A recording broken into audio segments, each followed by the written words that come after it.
जो औरतें घर से तंग होकर तलाक लेने पर आ जाती हैं, उनके लिए ये मशवरा है कि दुनिया की ठोकरें खाने से बेहतर है आप अपना घर बसाएं। हालात हमेशा एक जैसे नहीं रहते। औरत हो या मर्द, उसके लिए वो निकाह सबसे बेहतरीन है जिसमें दोनों खुश हों और साथ साथ उनके वालिदैन भी उनकी खुशी में खुश हों।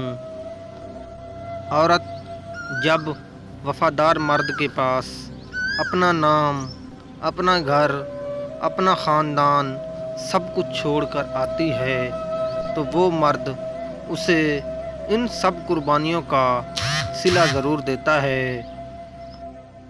शादी से पहले जो मर्द बहुत सी औरतों के साथ अपना वक्त गुजार ले तो उससे अपनी बीवी कुछ दिन बाद अच्छी नहीं लगती, मगर हर मर्द ऐसा नहीं होता, क्योंकि वो खुद अच्छे होते हैं और बीवी को घर की मलका बनाकर रखते हैं।